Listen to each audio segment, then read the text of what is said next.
بسم اللہ الرحمن الرحیم الحمد للہ وکفا وسلام علی عبادہ الذین اصطفیٰ. درود بھیجیے محمد.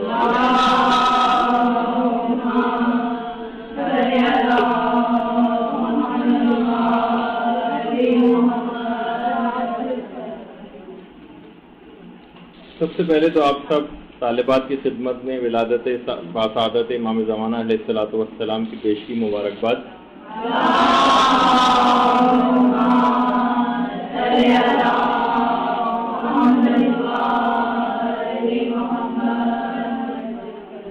آج ایک ایسے عظیم شخصیت کے متعلق ہم گفتگو کریں گے جو کہ خود منتظر ہے کہ اسے کب اذن ظہور ملے گا اور وہ کب دوستان خدا کو آسائش اور سکون مہیا کرنے کے لیے اور اثر غیبت کے فتنوں سے نجات دلانے کے لیے وہ خود منتظر ہے کہ کب اس کو ملے گا اذن ظہور اور وہ آئے اور دکھی انسانیت کو اثر غیبت کے فتنوں سے نجات دلائے. اس کا یہ انتظار ایسا انتظار ہے جو راتوں کی تاریکیوں میں آپ کی نیند کو غارت کر دیتا ہے اور اشک سوزاں امام کے رخسار مبارک پر جاری ہو جاتے ہیں اور آپ کی آہ، آپ کا نالہ اور آپ کی ندبہ دعا کا سبب بن جاتی ہے. امام ہمارے لیے اتنے محزون اور مغموم ہیں. کیا ہم امام کے لیے اتنے محزون اور مغموم ہیں؟ ہمارے 8ویں امام امام علی رضا علیہ الصلوۃ والسلام فرماتے ہیں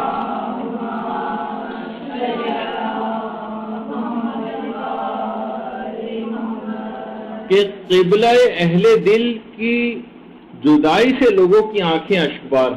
کیا ہماری آنکھیں کبھی اشکبار ہوتی امام کے لیے؟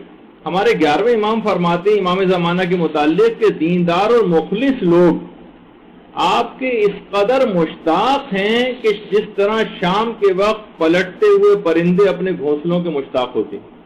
کیا ہمارے دل اس قدر مشتاق ہیں امام کے لیے؟ مرحوم آیت اللہ بہجت حاجی علی فشندی کے متعلق فرماتے تھے کہ جب امام زمانہ سے حاجی علی فشندی کی ملاقات ہوئی تو انہوں نے کہا کہ مولا لوگ آپ سے توسل کر رہے ہیں، آپ کا انتظار کر رہے ہیں اور مولا آپ ہیں کہ ظہور ہی نہیں کر رہے ہیں. آپ کے چاہنے والے آپ کا انتظار کر رہے ہیں، آپ کے چاہنے والے سخت ناراحت اور غمگین ہیں مولا. امام زمانہ علیہ السلام نے ایک جواب دیا جو کہ دل کو پھاڑ دینے والا اور فرمایا دوستان ماں ناراحت نیستن، مجھ سے محبت کرنے والے میرے لیے غمگین نہیں ہیں. یہ باقاعدہ جملہ ہے امام کا. اور امام نے باقاعدہ شکایت بھی کی کہ اگر ہم کو کوئی پکارتا بھی ہے تو فقط اپنی حاجت کے لیے. جب یہ آقا بہجت فرماتے تھے کہ عاشقان قائم آل محمد کی محبت کے دعوے دار بھی بڑے خوب ہیں. ہر ایک کے پاس اپنی حاجتوں کا ایک انبار ہے. ہر ایک کے پاس. کسی کو شادی کا مسئلہ درپیش ہے، کسی کو اولاد کا مسئلہ درپیش ہے، کسی کو نوکری درپیش ہے. امام زمانہ کو کوئی اگر پکارتا بھی ہے تو کوئی کاروبار کے لیے پکارتا ہے، تو کوئی کسی کو پیسے کا کوئی مسئلہ ہے، کسی کو قرضہ اتارنا ہے، کسی کو پریشانیوں سے نجات کے سلسلے میں. کسی کو بھی حضرت حجت کی کوئی فکر نہیں.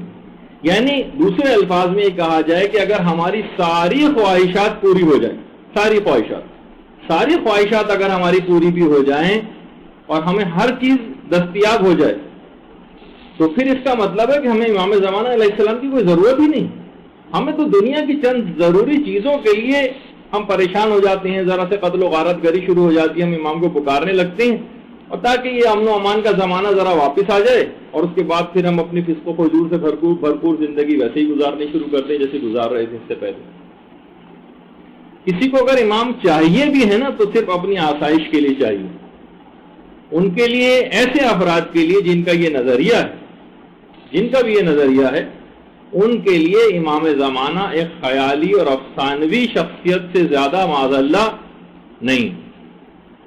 اور ڈاکٹر ابراہیم آئیدی نے بڑی اچھی بات کہی، جس امام کا آپ لوگ انتظار کر رہے ہیں وہ کبھی نہیں آئے گا. یعنی ہم سوچتے ہیں کہ بس امام آئیں گے ہمیں کچھ بھی نہیں کرنا ہوگا، گویا ہر لحاظ سے ہمیں آزادی مل جائے گی، احکامات اسلامی پر عمل ہو یا نہ ہو ایسی زندگی گزرتی رہے گی، چین اور آرام کی نیند سوتے رہیں گے. وہ جس طریقے سے انگوروں کے گچھے لٹک رہے ہیں اس سے ایک ایک انگور لے کے کھاتے رہیں گے اور یہ عیش و آرام کے ساتھ زندگی گزاریں گے. پھل بڑے بڑے پھلوں کے نیچے لیٹ کے جو ہے آرام کیا کریں گے. ابھی آگے چل کر میں آپ کو خدمت میں عرض کروں گا جس طریقے سے انحرافات کی ایک سیریز ہماری چل رہی ہے نا، دیندار افراد کے اندر جو انحرافات آ چکے ہیں، بالخصوص امام زمانہ علیہ السلام کے سلسلے میں جو انحرافات فکری ہیں،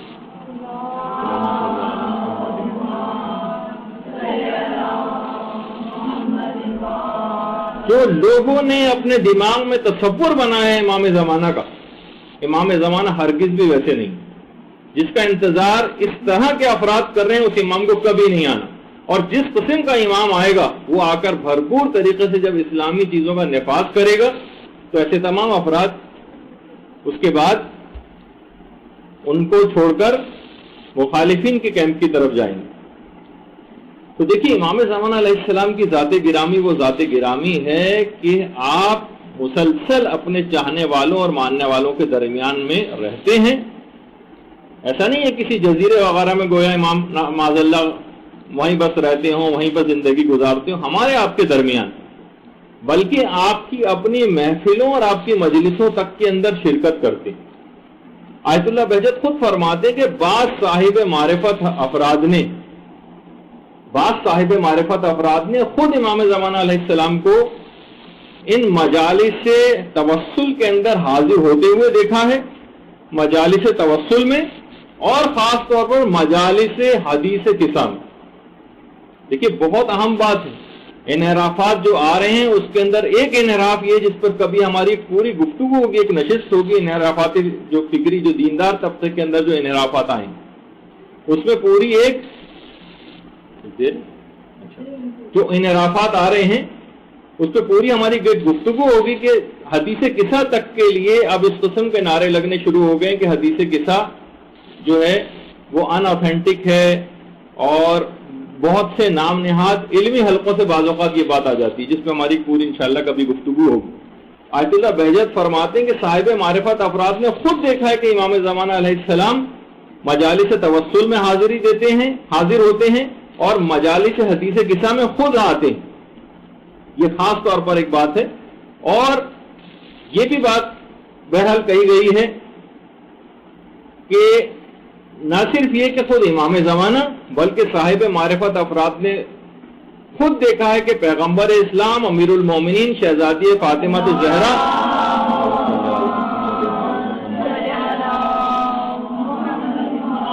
اور امام حسن اور امام حسین علیہ السلام بھی ان تمام مجالس اور محافل میں شریک ہوتے ہیں۔ جب پوچھا گیا آیت اللہ بہجت سے کہ کیا جزیرہ خضرا والی روایت کی کوئی تطبیق ہم برمودا ٹرائنگل سے کر سکتے ہیں، تو آیت اللہ بہجت نے فرمایا کہ امام ہر جگہ پر موجود ہے، اور مومن کا دل جزیرہ خضرا ہے جس پر حضرت حجت کے قدموں کے نشانات۔ اچھا، ہم بڑے خوش ہیں، ہم بڑے مطمئن ہیں امام کا غائب ہونا۔ جب بھی کہا جاتا ہے کہ بہت ساری دعاؤں میں بھی ہے، اور بڑے بڑے علماء اور مراجع سے بات پوچھی گئی جو کہ دعا ہے تہذیب الاحکام کی دوسری جلد میں بھی اور بحر الانوار کی دوسری جلد میں بھی، کہ پروردگار میرے دین میں کوئی مصیبت کو قرار نہ دینا۔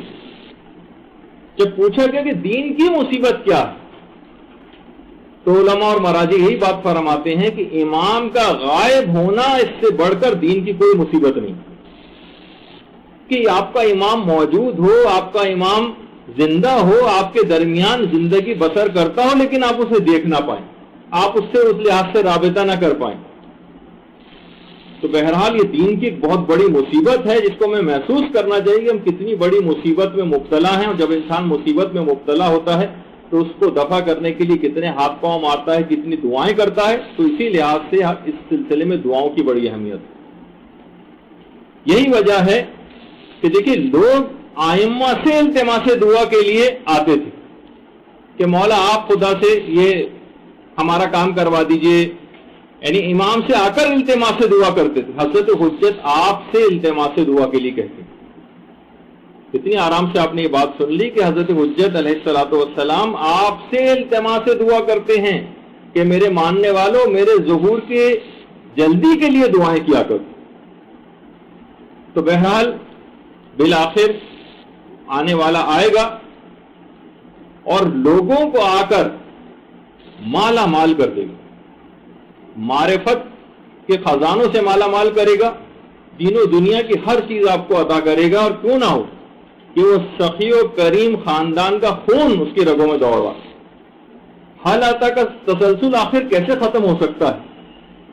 قسیم جنت و نار کا فرزند لوگوں میں اپنی عادلانہ اور کریمانہ نعمتوں کو تقسیم کرے گا، اور یہ فاتح بدر و حنین کا فرزند جب آئے گا تو تمام دنیا کے شہروں کو فتح کر لے گا۔ لوگ اس کے پاس اس طرح سے آئیں گے جس طریقے سے شہد کی مکھیاں اپنی ملکہ اور اپنے سردار کے گرد آ کر جمع ہوتے ہیں۔ فرشتے اس وقت نازل ہو رہے ہوں گے اور حقیقتاً لوگوں کو اس وقت تنزل الملائکۃ والروح کی ظاہری تفسیر سمجھ میں آ جائے گی۔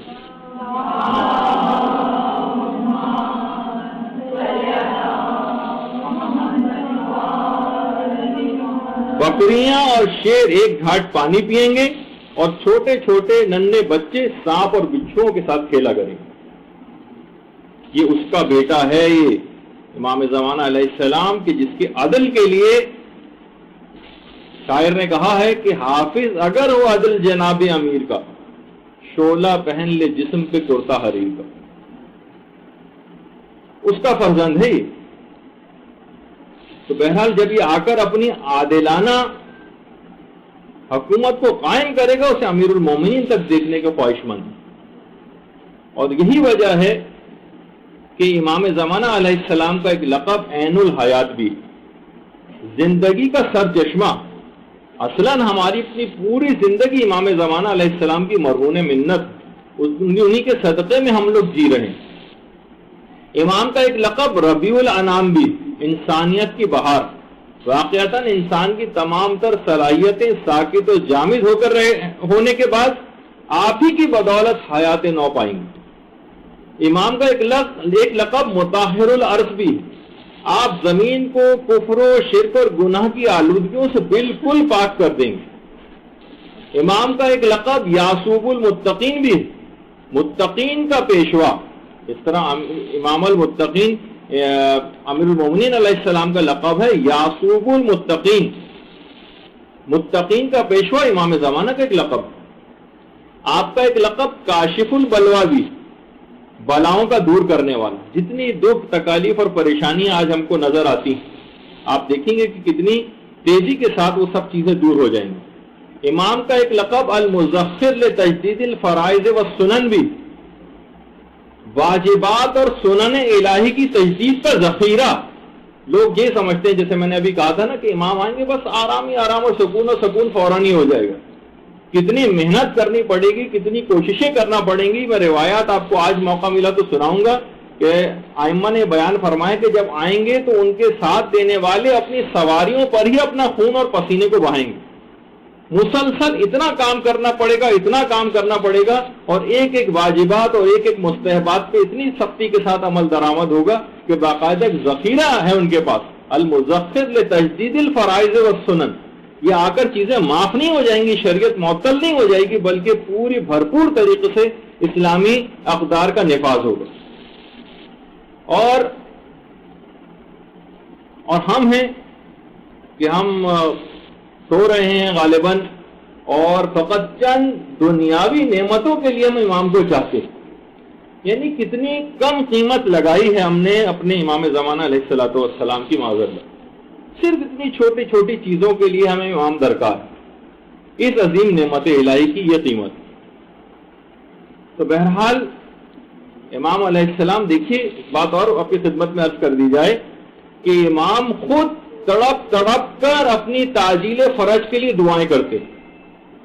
امن یجیب المضطر اذا دعاہ ویکشف السوء، یہ جو آپ قرآنی آیت سنتی ہیں نا، یہاں پر مضطر سے مراد کہ جب کوئی مضطر پروردگار کی بارگاہ میں دعا کرتا ہے تو پروردگار اس کی بات کو سنتا ہے، اس کی دعا کو قبول کرتا ہے۔ یہاں مضطر سے مراد امام زمانہ علیہ الصلوۃ والسلام کی ذات گرامی۔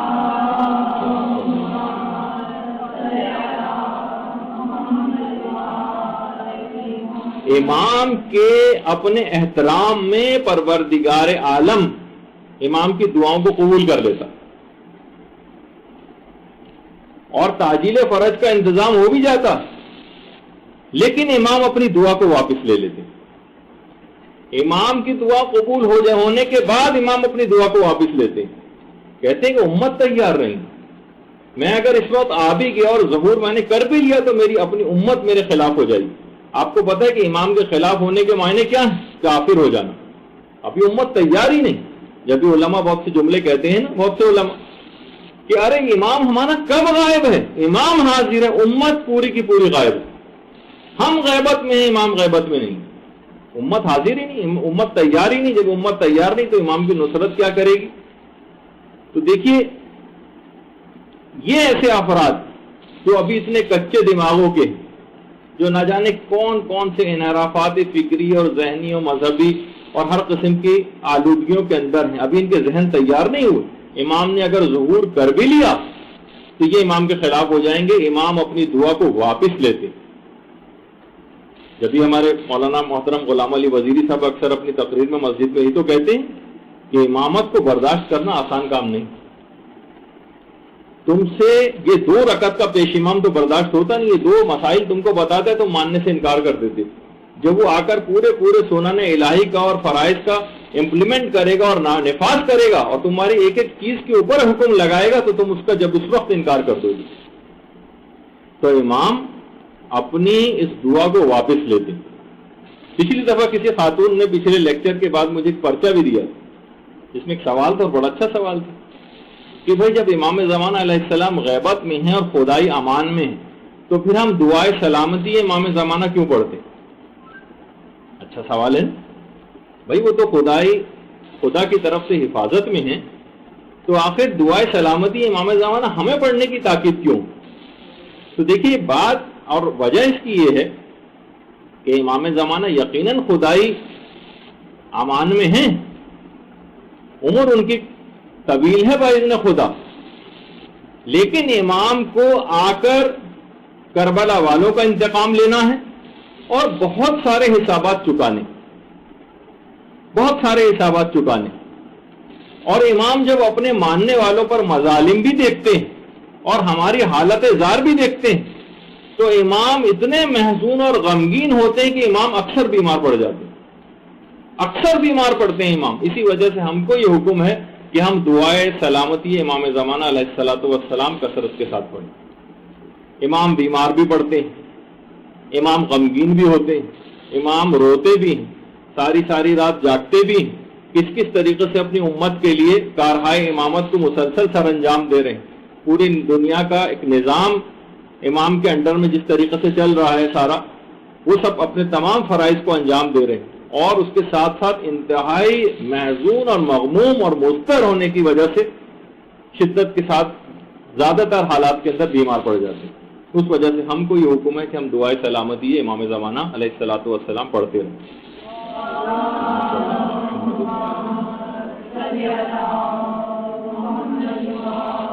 بہت سارے حسابات چکانے ہیں، بہت انتقامات لینے ہیں. اور ہمارے 5ویں امام تو یہ بات ارشاد فرماتے تھے ایک عورت کا باقاعدہ نام لے کر کہ حضرت حجت اس کو اٹھائیں گے اور اس کو تازیانہ ماریں گے، تازیانہ.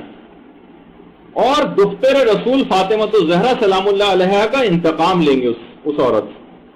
راوی نے کہا مولا تازیانہ کیوں ماریں گے؟ کہا ام ابراہیم ماریہ قبطیہ پر تہمت لگانے کی وجہ سے.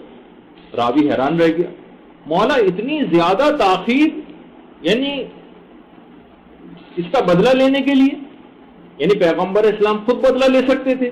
ماریہ قبطیہ تو پیغمبر اسلام کی زوجہ تھی نا، جب ان پہ تہمت ایک عورت نے لگائی تو پیغمبر خود بدلہ لے سکتے تھے. کہا کہ نہیں، پیغمبر کو خدا نے رحمت بنا کر مخلوق پر مبعوث کیا اور حضرت قائم کو دشمنوں سے انتقام لینے کے لیے مبعوث کیا. تو ہر شخص اپنا کام یعنی کرے گا. اور یہی وجہ ہے کہ جیسے کہ آپ لوگوں کی خدمت میں پہلے بھی عرض کیا جا چکا کہ آیت اللہ زنجانی یہ فرماتے تھے کہ امام زمانہ علیہ السلام پورا واقعہ کربلا شروع سے آخر تک روزانہ 2 مرتبہ اپنی آنکھوں سے دیکھتے، روزانہ 2 مرتبہ. سوچئے کہ کوئی شخص اب تک جس نے بھی وہ عمل سیکھا ہے کہ جس سے واقعہ کربلا کو اپنی آنکھوں سے دیکھا جا سکتا، واقعہ کربلا کو اپنی آنکھوں سے دیکھا جا سکتا ہے. کوئی بھی شخص برداشت نہیں کر سکا, اور زیادہ سے زیادہ رخصتی امام حسین جب خیموں سے امام نکل رہے تھے صرف اس وقت تک دیکھ سکا, اس کے بعد برداشت نہیں کر سکا اور بے ہوش ہو گیا. تو امام پورا شروع سے آخر تک روزانہ 2 مرتبہ اس واقعے کو دیکھتے ہیں. آپ خود سوچیے کہ امام زمانہ کس قدر اذن ظہور کے لیے تڑپ تڑپ کو دعا کرتے ہوں گے کہ ان ظالموں سے آ کر انتقام لیا جائے. نہیں, سوال ابھی ذرا اپنے پاس رکھیے کیونکہ ابھی ذرا تھوڑا پوری بات مکمل ہو جائے, کیونکہ پھر ہم سوال میں چلے جائیں گے تو آج کا موضوع رہ جائے گا. انشاءاللہ آخر میں وقت ملا تو ضرور پوچھیے گا. تو اب اس کے اندر یہ مسئلہ ہے کہ ابھی ہم جو گفتگو کر رہے تھے اس میں یہ بات آئی کہ امام خود اپنی آنکھوں سے واقع کربلا کو پورا دیکھتے ہیں. شیخ حسین شمع یہ کربلا میں ایک انتہائی عابد و زاہد شخص تھے اور 100 سال پہلے تقریباً کربلا میں موجود تھے. اور اتنی عظیم شخصیت تھی شیخ حسین شمع کی کہ 50 سال تک تقرب خدا حاصل کرنے کے لیے شیخ حسین شمع جلاتے رہے حرم امام حسین علیہ الصلوۃ والسلام, اور اسی وجہ سے ان کا نام شمع پڑ گیا. 50 سال تک ایک دن کے ناغے کے بغیر شمع روشن کی ہے امام حسین کے حرم.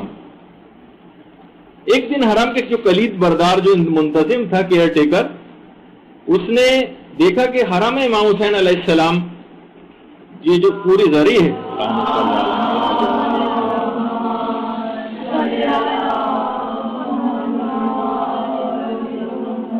اس میں پائنتی کی طرف جناب حضرت علی اصغر حضرت علی اکبر علیہ الصلوۃ والسلام کی قبر مبارک ہے.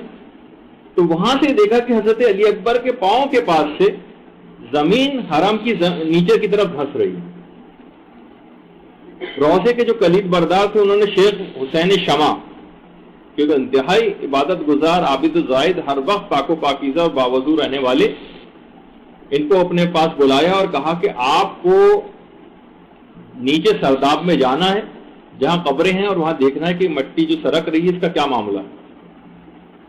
شیخ حسین شمع وہاں پر گئے, اس کے ساتھ ہی کچھ ماہر فن جو کہ انتہائی متقی و پرہیزگار بھی تھے, مزدور وغیرہ کھدائی کے لیے, ان کو اپنے ساتھ لے کے گئے.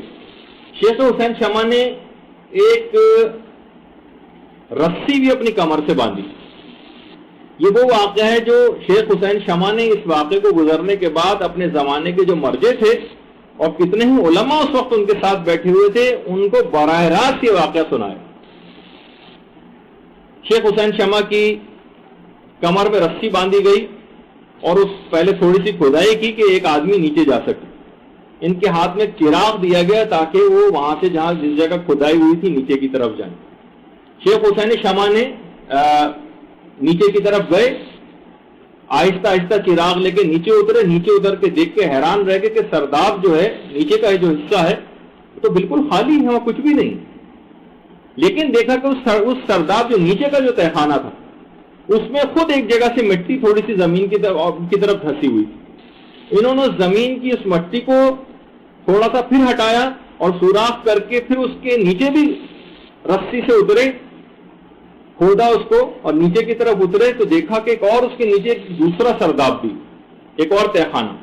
وہاں اتر کے جو انہوں نے منظر دیکھا ہے شیخ حسین شمع نے, اس منظر کو برداشت نہیں کر سکے. اور اس قسم کے جتنے بھی واقعات ہیں اگر آپ اس کے اندر دیکھیں تو 1-2 لائنوں سے زیادہ ہمیں اس کی تفصیل نہیں ملتی. یا تو ایک اس کو منع کیا جاتا ہے بتانے سے, یا جو بھی اس طرح کی صورتحال صرف ایک جملہ آ کر شیخ حسین شمع نے بتایا کہ تمام شہدائے کربلا کے لاشیں خون کے اندر لت پت لباسوں کے ساتھ قبلہ رخ لیٹے ہوئے اس سرداب میں, اور پورے جسم کے کپڑوں, حتیٰ کہ جو کپڑے کے جو بٹن ہوتے تھے, بٹن اس زمانے میں کپڑے کے ہوا کرتے تھے, وہ بھی مکمل طور پر خون آلود تھے کہ جیسے کہ ابھی ابھی شہید ہوئے. اس واقعے کو براہ راست اس زمانے کے مرجع نے سنا اور علماء کے سامنے شیخ حسین شمع نے اس واقعے کو آ کر بیان کیا. تو آپ سوچئے کہ امام 2 دفعہ اس پورے واقعے کو روزانہ دیکھتے ہیں اور ان کے جسموں کی بھی زیارت کرتے ہیں تمام شہدائے کربلا کی. آپ خود سوچ سکتے ہیں کہ امام کس قدر شدت کے ساتھ اذن ظہور کے منتظر ہوں گے کہ آئیں اور آ کر ان ظالموں سے آ کر انتقام لیں. دیکھیے خود امام زمانہ علیہ الصلوۃ والسلام جیسے اللہم صلی علی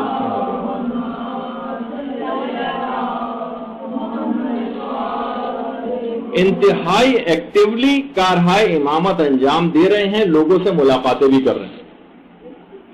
خود آیت اللہ بہجت سے جب یہ سوال پوچھا گیا کہ کیا آپ نے امام زمانہ علیہ السلام کی زیارت کی ہے، تو آقا بہجت نے جواب دیا کہ میں نہیں کہتا کہ مجھے امام زمانہ کی زیارت نصیب نہیں ہوئی، میں یہ نہیں کہتا. دیکھیے علماء اپنے علمی لحاظ سے چیزوں کا جواب دیتے ہیں. میں یہ نہیں کہتا کہ مجھے ان کی زیارت نصیب نہیں ہوئی. دیکھیے آیت اللہ بہجت برزخی آنکھ رکھتے تھے. ان کے شاگرد جو حجت الاسلام روحی ہیں ایران والے، ایک انڈیا والے بھی روحی ہیں، ان کی بات نہیں ہو رہی، ایران کے ایک حجت الاسلام روحی، وہ فرماتے تھے آقا بہجت برزخی آنکھ رکھتے تھے اور لوگوں کے وہ جیسے کہ آپ مشہور ہے کہ چہروں کو دیکھ کے پتہ چلا لیتے تھے بہت سی چیزیں. جب بھی کبھی کسی محفل میں جانے لگتے تھے آقا بہجت تو مسلسل یا ستاروں کا ورد کرتے رہتے تھے، پروردگار لوگوں کے گناہوں سے مجھے مبتلا نہ فرمائے. اور امام زمانہ علیہ السلام کے لیے خوب شاعری بھی کی ہے، بڑے باذوق تھے، اور اپنی پوری شاعری کا 1/4 حصہ فقط امام زمانہ علیہ السلام کے لیے وقف کیا. تو بہرحال زیارت بہت سی چیزیں ایسی ہیں کہ جو لوگوں نے دیکھی ہیں، خاص طور پر جو مشتاقان زیارت ہیں، جب انہوں نے امام زمانہ کو جب کبھی دیکھا بھی، کیونکہ بہترین مقام امام کو پانے کا وہ ہے میدان عرفات. امام لازمی ہر سال حج پر ضرور موجود ہوتے ہیں، اور بہت سی علامات تو علماء فرماتے ہیں کہ ایسی ہیں کہ جن سے ان کو دیکھ کر بھی پہچانا جا سکتا ہے. ویسے تو ہمیں نہیں پتا کہ امام زمانہ کون، اور نہ ظاہر ہے کہ 100% یہ بات بتائی بھی نہیں جا سکتی، لیکن جن لوگوں نے اب تک ان کو دیکھا وہ احرام کے رنگ سے امام زمانہ کو پہچانتے ہیں. امام زمانہ علیہ السلام حج کا جو احرام پہنتے ہیں وہ مکمل سفید رنگ کا نہیں ہوتا، بلکہ ہلکے کریم کلر کا ہوتا. اس سے بھی دیکھ کر اکثر لوگوں نے ان کو پہچانا، اور جو مختلف لوگوں سے جب باتیں سامنے آتی ہیں تو علماء نے اس کا نتیجہ یہ نکالا کہ مکمل سفید لباس احرام نہیں، زیادہ تر ہلکے کریم کلر میں امام احرام کو پہنتے. آیت اللہ بہجت نے یہ بات بیان فرمائی. بس شرط یہ ہے امام زمانہ سے ملاقات کے لیے کہ انسان گناہوں اور برائیوں سے آلودہ نہ ہو، اور گناہوں سے دور رہنا ہی سب سے بڑی تیاری. آپ نے دیکھا کہ اس کلپ کے اندر بھی یہ جو آپ کو دکھایا گیا ابھی، اس میں جب امام نے کہا کہ میرا ظہور نزدیک تر ہے تو پوچھنے والے نے کہا کہ کب آپ کا ہوگا؟ کہا تم سے زیادہ برے افراد بھی میرے ظہور کو پالیں گے. اور جس نے سوال پوچھا تھا ان کی عمر اس وقت 62 سال تھی. تو ظہور انشاءاللہ بہت نزدیک تر ہے، اور ہماری دعا ہے کہ ہم اپنی آنکھوں سے ان کے وجود ذیجود کو اس دنیا پہ حکومت کرتا دیکھیں.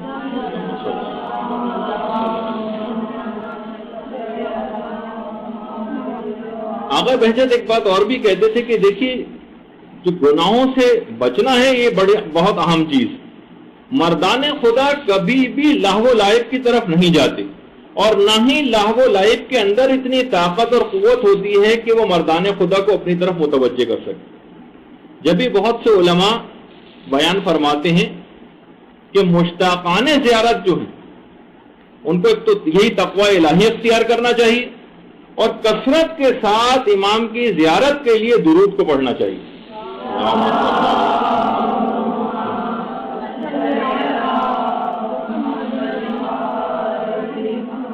تیسری چیز یہ ہے امام کی زیارت کے لیے، اور ان کے وہ ہے دل سے تعجیل فرج کے لیے دعائیں کی جائیں. صرف یہ نہیں کہ ہمارے فلاں مسئلہ حل امام آ کے کر دیجیے، نہیں، تعجیل فرج کے لیے دل سے دعائیں. اور زیادہ تر اوقات میں مسجد جمکران میں انسان کو چاہیے کہ اپنی نمازیں پڑھے جس کو یہ سہولت حاصل ہو. اور خاص طور پر حضرت حجت دعا کرنے کی بڑی تاکید کرتے ہیں، اور دعاؤں کے حوالے سے ایک تو یہ مسجد جمکران کی بھی میں نے بات بتائی. دیکھیے مسجد جمکران خود ایک امام کے ظہور کی نشانیوں میں سے ایک. مسجد جمکران جب بنی نہیں تھی، خود آیت اللہ مرشی کہتے ہیں کہ اتنی تیز رفتاری کے ساتھ، کہ بالکل جنگل میں تھا، جنگل میں مسجد تھی اور کوئی وہاں پر آتا بھی نہیں تھا، بلکہ ڈر سا محسوس ہوتا تھا وہاں جانا، لیکن آہستہ آہستہ یہ مسجد بنی، لوگ وہاں پر جس زمانے میں اس کی ویسے تعمیر ہو رہی تھی اور اس کے بعد اتنی عظیم الشان مسجد بن کر تیار ہو گئی، آج وہاں پر قدم رکھنے کی جگہ نہیں ہوتی، جو مخصوصی کی جو شبیں جس طریقے سے آتی ہیں، خود یہ حضرت حجت کی ظہور کی علامتوں میں سے ایک ہے مسجد جمکرہ۔ خاص طور پر امام زمانہ دعاؤں کے سلسلے میں صحیفہ کاملہ پڑھنے کی بڑی تاکید کرتے ہیں، صحیفہ کاملہ۔ اور ایک واقعہ بھی جو بہت تفصیلی واقعہ ہے، وہ پڑھنے کا تو وقت نہیں، لیکن اس کا وہ میں آپ کی خدمت میں بس بیان کر دوں کہ علامہ مجلسی اول، جو خود علامہ مجلسی کے والد تھے، ان کے حوالے سے ایک واقعہ ہے جس میں امام نے بڑی سختی کے ساتھ تاکید کی تھی کہ لوگ صحیفہ کاملہ ضرور پڑھا کریں۔ اور مجلسی ثانی یعنی مجلسی دوم، یعنی جن کو علامہ مجلسی کہا جاتا ہے، وہ کہتے ہیں کہ میرے والد نے اس واقعے کے بعد صحیفہ کاملہ کے سلسلے میں اتنا کام کیا ہے کہ 40 سال تک مسلسل صحیفہ کاملہ کی تجدید اس کی ترویج کرتے رہے، یہاں تک کہ شیعوں میں سے کوئی گھر ایسا نہیں تھا کہ جہاں پر صحیفہ کاملہ نہ پہنچا دی گئی، علامہ مجلسی کے والد۔ اور ہم ذرا سا سروے کرتے ہیں، بعض اوقات تو معلوم یہ چلتا ہے کہ 10% مومنین کے گھر میں بھی صحیفہ کاملہ موجود نہیں۔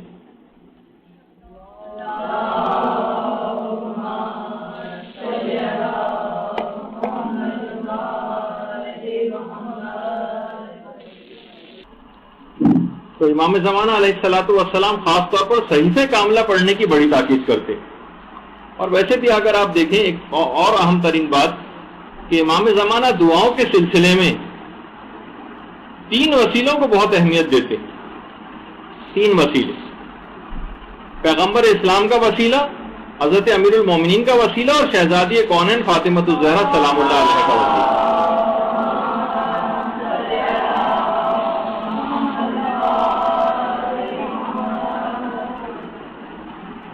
تو بہرحال ایک بات اور بھی ہے، جو علی ابن مہزیار کے واقعے میں بھی امام نے ایک پیغام دیا تھا اور کہا تھا کہ ہماری تم سے ملاقات اس وجہ سے نہیں ہوتی کہ تم اپنے بوڑھے اور کمزور لوگوں پر رحم نہیں کرتے ہو اور تم قطع رحمی سے کام لیتے ہو۔ یعنی اہم وجہ امام نے اپنی زیارت نہ ہونے کی یہ بتائی کہ تم اپنے بوڑھے اور کمزور لوگ، دیکھیے کمزور لوگ جو علم کے لحاظ سے کمزور ہوں، معاشی اعتبار سے کمزور ہوں، فکری اعتبار سے کمزور ہوں، عقائد کے لحاظ سے کمزور ہوں، ان کی اب بڑھ کر آگے کمک کرنی ہے، ان کی مدد کرنی ہے، ان کو آگے بڑھانا ہے۔ بوڑھے افراد، گھر میں ماں ہے، باپ ہے، ساس ہے، سسر ہے، کچھ اس طرح کے دادا دادی نانا نانی گھر میں عضو معطل بن کر پڑے رہتے ہیں، ان سے نوجوان حضرات، لڑکے اور لڑکیاں، یہ شادی شدہ حضرات باقاعدہ ان کے ساتھ مخالفت، زبان درازی اس طرح سے کرنا شروع کر دیتے ہیں۔ کمزور ہو چکے ہیں لوگ، بوڑھے ہو چکے ہیں، ان پر رحم کیجیے۔ تو امام نے فرمایا کہ تم اپنے بوڑھے اور کمزور لوگوں پر رحم نہیں کرتے ہو اور تم قطع رحمی سے کام لیتے ہو، اس وجہ سے ہماری تم سے ملاقات نہیں ہوتی۔ اور خاص طور پر جو چھٹے امام سے روایت ہے کہ ہر شب جمعہ سورہ بنی اسرائیل کی تلاوت، یہ جو بھی شخص کرے گا وہ یقیناً امام زمانہ علیہ السلام کو درک کر لے گا اور وہ ان کے مددگاروں میں شامل ہوگا۔ تو امام زمانہ پر ابھی کثرت کے ساتھ درود پڑھنے کے حوالے سے بھی بات آئی۔ چھٹے امام یہ جملہ ارشاد فرماتے ہیں کہ خدا قیامت کے دن دنوں کو ایک خاص شکل میں مبعوث کرے گا، دنوں کو جمعے کو سب سے آگے رکھے گا۔ جمعہ جو ہے وہ جنت کے دروازے پر آ کر کھڑا ہو جائے گا، جو جمعے کے دن سب سے زیادہ محمد و آل محمد پہ درود پڑے گا اس کو شفاعت ملے گی۔ ابن سنان جو راوی ہے وہ کہنے لگا کہ مولا ہم کتنی دفعہ زیادہ سے زیادہ درود کتنا شمار ہوگا؟ امام نے کہا 100 مرتبہ۔ کہا مولا جمعے کے دن کون سے وقت میں ہم اس درود کو پڑھیں؟ کہا عصر کے وقت۔ مولا کیسے پڑھیں؟ تو امام نے فرمایا کہو اللہم صلی علی محمد و آل محمد وعجل فرجہم۔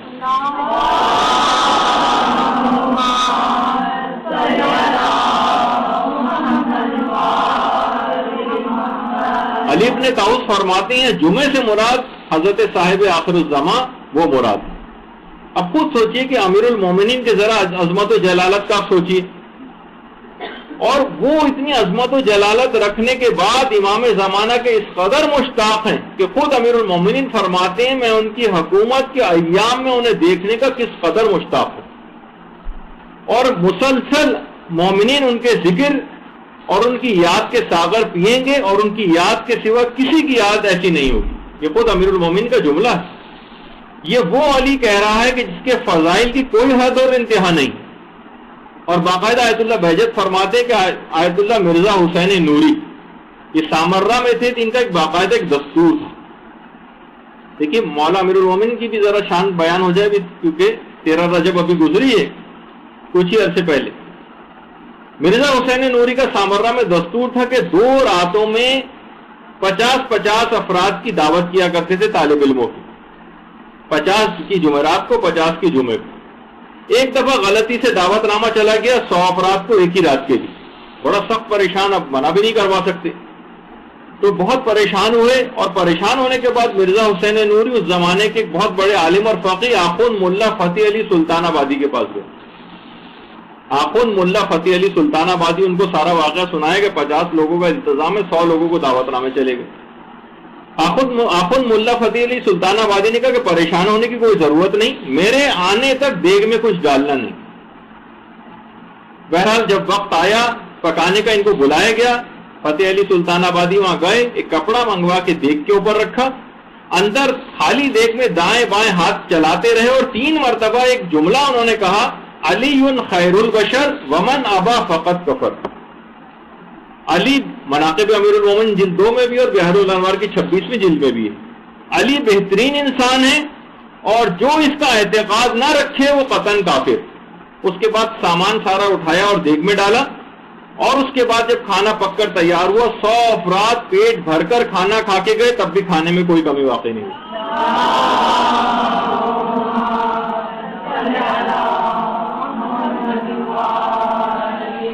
امام زمانہ اسی جد کا بیٹا ہے. اور دلچسپ بات یہ ہے کہ دیکھیے جو فرزند لافتہ، اس کے آنے کے نظریے نے عقائد امت کے سمندر میں وہابیت کے بھنور کو توڑ کے رکھ دیا. وہ کیا ہے کہ حقیقت یہ ہے کہ لوگوں کو امام زمانہ کے جد امیر المومنین سے سخت دشمنی رہی، مگر اب ہر طرف سے بلند ہونے والا نعرہ مہدی ہمارا، اس نے شیعت کا سر فخر سے بلند کر دیا. ہر شخص سنی ہو، قادیانی ہو، وہابی ہو، یہی نعرہ لگا رہا ہے کہ مہدی ہمارا. شیعت کا سر اس نعرے نے فخر سے بلند کر دیا. اور اہم بات یہ ہے کہ اس نعرے نے خلفائے ثلاثہ کے بھرم کو توڑ کے رکھ دیا کہ مہدی کسی کا بھی ہو، کم سے کم خلافت ثلاثہ کا وارث ہرگز نہیں. دیکھیے یہ وہ ہمارا امام ہے جو ہماری اتنی خبرگیری رکھتا ہے اور ہماری محفلوں میں شریک ہوتا. باقاعدہ علماء سے ایک سوال کیا گیا کہ کیا امام زمانہ علیہ السلام آنے واحد میں کئی محفلوں میں شریک ہوتے ہیں، ایک ہی وقت میں کئی محفلوں میں شریک ہو رہے؟ تو علماء نے کہا کہ دیکھیے اس میں 2 احتمالات.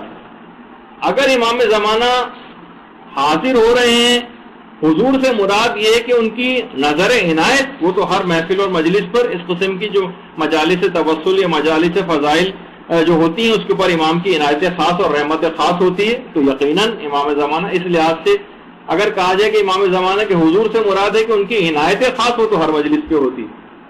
اور اگر یہ کہا جائے کہ وہ تمام مجالس میں ہر جگہ پہ خود جاتے ہوں تو یہ ضروری نہیں. ہو سکتا ہے کسی مجلس اور محفل میں خود جاتے ہوں، کہیں ان کا کوئی وکیل جاتا ہو، کہیں ان کا کوئی نائب جاتا ہو، کہیں ان کا کسی کام پر کوئی مامور متولی جاتا ہو، اور ان کی شرکت بھی حضرت حجت کی شرکت ہی سمجھی جائے گی. جیسے صدر اور وزیر اعظم اگر کسی محفل میں نہیں جا پاتے ہیں تو اپنے کسی نمائندے کو بھیج دیتے ہیں وہاں. اور وہ جو آیت اللہ بہجت قول نقل کرتے تھے کہ امام فرماتے ہیں کہ تم اپنے آپ کو درست کر لو، میں خود تم تک پہنچ جاؤں گا، تمہیں آنے کی ضرورت نہیں ہے، میں خود تمہارے پاس چل کر آؤں گا. اور یہی وجہ ہے کہ ہر پیر و جمعرات کو امام زمانہ کے پاس جو اعمال کا رجسٹر ہے اس میں ہمارے تمام اعمال کا اندراج ہوتا ہے، تمام اعمال کا اندراج ہوتا ہے. تو حضرت حجت کے ظہور کی تیاریوں سے اہم ترین تیاری کہ یہ سب چیزیں لکھی جا رہی ہیں، گناہوں سے دوری ہے، اب بہرحال ہر فرقہ بھی یہ کہنے لگا ہے کہ مہدی ہمارا. سعودی عرب میں باقاعدہ پوری کتابیں لکھی جا رہی ہیں. ریاض میں حال ہی میں کتاب چھپی ہے جس کا نام ہے المہدی. ڈاکٹر محمد اسماعیل المکرم، انہوں نے 654 صفحات پر مشتمل کتاب لکھی ہے امام مہدی پر. سعودی عرب کی جتنی کتاب جو حج اور زیارت پہ سعودی عرب جا رہے ہیں پوری مارکیٹیں بھری پڑی ہیں امام زمانہ سے متعلق. جہاں نام دیکھنے کو نہیں آتا تھا امام زمانہ کے متعلق کتابوں سے مارکیٹیں بھری ہوئی ہیں. 654 صفحات پہ مشتمل المہدی کتاب لکھی ہے اس میں، اور جس کے مقدمے کی سرخی یہی ہے کہ مہدی حقیقت ہے، خرافات نہیں. باقاعدہ اس کی ہیڈنگ یہی ہے، حقیقت ہے خرافات نہیں. حتیٰ کہ عبدالعزیز ابن باز کے جو کہ مفتی اعظم سعودی عرب کا رہ چکا، عبدالعزیز ابن باز، جس کو ایک تو عبدالعزیز ابن باز نام کے کہیں گزرے ہیں لیکن سب کے اندر ایک ہی چیز کامن ہے کہ سارے کے سارے یہ نابینا، یہ اور آج کل یہ. عبدالعزیز ابن باز کو لسان الوہابین کہا جاتا ہے، وہابیوں کی زبان. اس نے یہاں تک کہا کہ امام مہدی کا کلیتاً جو انکار کرے، جیسے کہ بہت سے متاخرین علماء اہل سنت نے کہا ہے، ان کا یہ قول باطل. امام زمانہ ایک حقیقت ہے. آخری زمانے کی روایت میں تواتر کے ساتھ یہ بات آئی ہے. اس نے لکھا ہے اپنی کتاب میں کہ عدل و انصاف سے دنیا کو اس طرح سے بھر دیں گے کہ جس طریقے سے وہ ظلم و جور سے بھری ہوئی ہوگی. تو کتنے اب یہاں پر آپ نے پچھلی دفعہ بھی سنا کہ بہت سارے مفکرین نام نہاد جو ہیں جو غامدی ٹائپ کے، وہ کہتے ہیں کہ قرآن و حدیث بالکل خاموش ہے امام زمانہ سے. حالانکہ 6207 روایات صرف اور صرف امام زمانہ کے متعلق، جس میں سے 33 اصحاب رسول سے مروی ہیں، 109 علماء اہل سنت نے ان کو نقل کیا ہے، اور 32 بڑے علماء اہل سنت نے تو پوری مستقل کتابیں امام زمانہ کے موضوع پر لکھی، اور جس میں سے 51 روایتیں فقط امیر المومنین سے نقل کی. اور وہ روایات جن سے پتہ یہ چلتا ہے کہ امام زمانہ پیدا ہو چکے ہیں، جو ہم لوگوں کا نظریہ 214 احادیث اہل سنت کے اندر موجود. اور کتنے ہی بڑے بڑے علماء جس میں مسعودی شامل ہیں، اور ابن سباق مالکی ہیں، اور خطیب خوارزمی ہیں، اور فخر الدین رازی ہیں، علامہ ابن اسیر ہیں، کثرت کے ساتھ یہ سب روایتیں انہوں نے نقل کی. اور بر صغیر کے جو علماء ہیں جن بڑے مشہور، وہ کہتے ہیں کہ شیعوں کا نظریہ امام زمانہ کے متعلق بالکل صحیح. مولوی عبدالحق محدث دہلوی، حتیٰ کہ عبدالعزیز محدث دہلوی، شاہ ولی اللہ کتنا مشہور نام ہے، ملا علی متقی ہندی، انہوں نے کہا کہ یہ ان کا نظریہ شیعوں کا بالکل درست ہے کہ وہ امام حسن عسکری علیہ الصلوۃ والسلام کے بیٹے ہیں.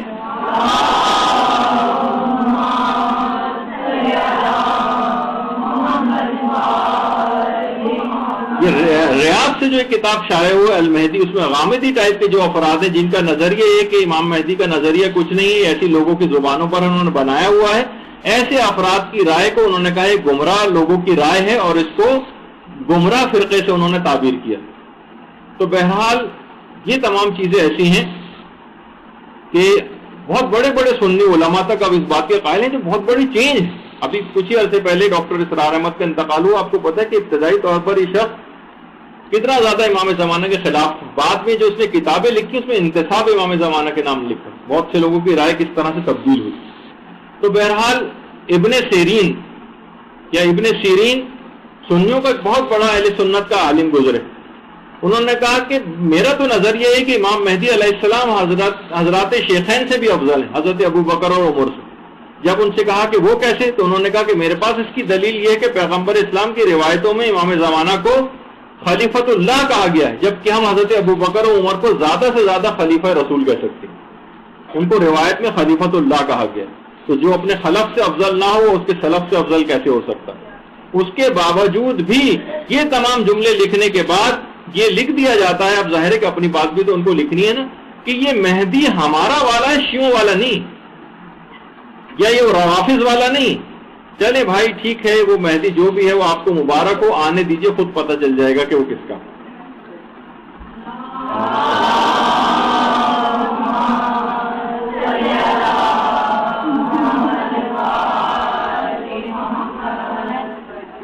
علامات تیزی کے ساتھ پوری ہو رہی ہیں. آیت اللہ باقر الحکیم کو اکثر علماء کہتے ہیں کہ ان کو نفس زکیہ کہا جا سکتا ہے. نفس زکیہ کا قتل علامات ظہور امام میں سے ہے. آیت اللہ باقر الحکیم کو ایک مصداق کے تحت بعض علماء نفس زکیہ بھی قرار دیتے ہیں. بعض کہتے ہیں کہ دجال کا بھی ظہور ہوگا یا خروج جس کو کہا جائے, اور کب ہوگا. زیادہ تر کتابوں کے اندر تو آپ کو یہ ملتا ہے کہ دجال کا ظہور امام زمانہ سے پہلے ہوگا, جبکہ ہمارے استاد گرامی کا کہنا ہے اور ریسرچ یہ ہے کہ وہ خود فرماتے ہیں کہ میری ریسرچ یہ ہے کہ دجال کا خروج امام زمانہ کے آنے کے بعد ہوگا. دجال و عیسیٰ دونوں امام کے بعد آئیں گے. اچھا, اب ایک چیز اور, دجال ویسے تو کیا کسی ایک شخص کا نام ہے؟ جیسے کہ کہا جاتا ہے کہ جناب اس کی ایک آنکھ ہوگی اور اس کے 2 ہاتھ ہوں گے, اور ایک ہاتھ میں وہ لوگوں کو رزق کی چیزیں اپنے ہاتھ میں لے لے گا, دوسرے ہاتھ سے تیر و تلوار سے لوگوں کو قتل عام کرے گا. لیکن ہم دیکھتے ہیں کہ اس کا ایک مصداق ہمیں آج کل کے دور میں نظر آ جاتا ہے. ہو سکتا ہے کہ کوئی ایک شخصیت نہ ہو بلکہ ایک صفاتی نام ہو. جیسے کہ بعض اوقات ہمیں نظر آتا ہے کہ واقعتاً اگر غور کریں, جیسے یہ ڈالر, اس میں آپ دیکھ رہی ہیں کہ اس کے اوپر ایک آنکھ سی بنی ہوئی, ایک آنکھ سے یہ دیکھے گا, اور ڈالر ہی کے اوپر آپ دیکھیں کہ یہ امریکہ کا جھنڈا ہے. جیسے یہ 2 ہاتھ ہیں اس کے, ایک ہاتھ میں اس نے گندم وغیرہ لے کے رکھی ہوئی ہے, یعنی رزق کے لحاظ سے لوگوں کو اس نے پریشان کر رکھا ہے, دوسرے ہاتھ میں اس کے تیر و تلوار, یہ خود اس کے اوپر ہی بنا ہوا. تو بہرحال ایک لحاظ سے صفاتی طور پر بھی لگتا یہ ہے کہ کہیں یہ وہی تو نہیں, یہ دنیا کو ایک آنکھ سے دیکھے گا, یعنی سوائے ظلم اور بربریت کی آنکھ کے اس کے پاس کوئی آنکھ ہی نہیں. یہ سوائے ہر جگہ بمباری کرنے کے اور ظلم و ستم کرنے کے کا جو بازار اس نے پوری دنیا میں گرم کر رکھا ہے.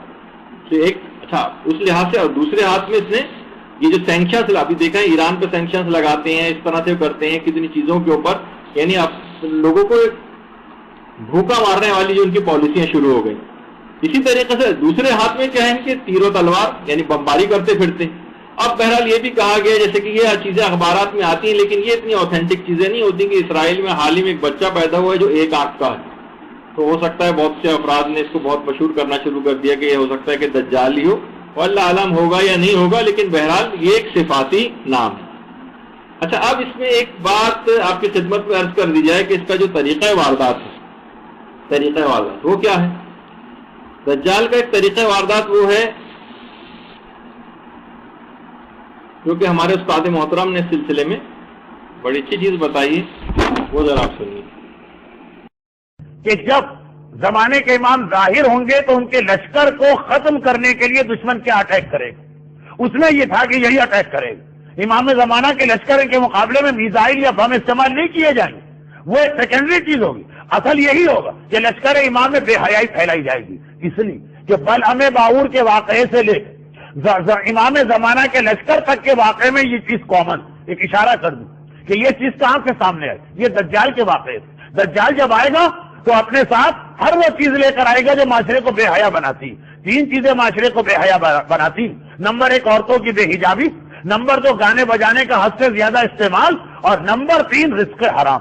یہ 3 چیزیں وہ ہیں جو مل کے معاشرے کو بے حیا بناتی. یہی 3 چیزیں لے کے دجال آئے گا, اور لشکر امام کے خلاف اس کا بہترین ہتھیار یہ ہوگا. امام زمانہ کا سب سے بڑا دشمن دجال بنے گا, اور دجال فضائل نہیں لا رہا ہے, ایٹم بم نہیں لا رہا ہے, دنیاوی اسلحہ نہیں لا رہا ہے, یہ چیزیں لا رہا ہے. تو بات یہاں تک پہنچی کہ بہرحال یہ کتابیں اس طریقے سے معاشرے کے اندر آ رہی ہیں. اب سب لوگ یہ کہہ رہے ہیں کہ امام زمانہ کا ظہور نزدیک تر ہے, اور بہت تیزی کے ساتھ نشانیاں جو ہیں وہ پوری ہو رہی.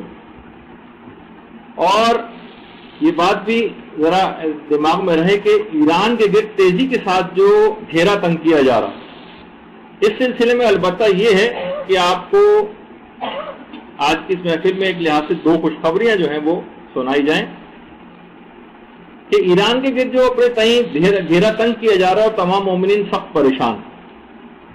لیکن ایک واقعہ جس میں آیت اللہ مرزا مہدی آشتیانی خود بیان کرتے ہیں کہ میں ایک دفعہ ایک انتہائی پریشان تھا, بیمار تھا, مقروض تھا اور قرضدار بھی تھا, ہو گیا تھا, اور ایران میں دین ختم ہو رہا تھا. 1930 کی بات ہے, ایران میں دین ختم ہو رہا تھا.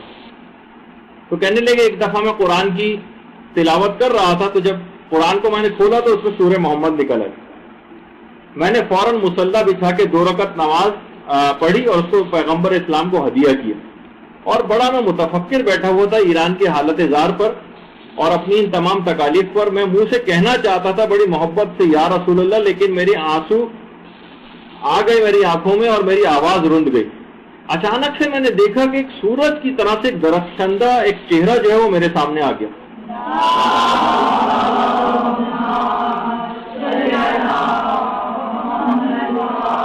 ان کے بدن سے زبردست قسم کی خوشبو اٹھ رہی تھی اور پوری فضا اس سے معطر ہو گئی. بے ساختہ میرے منہ سے نکلا السلام علیکم یا رسول اللہ. تو پیغمبر اسلام خود تشریف لے آئے، مرزا مہدی آشتیانی کہتے.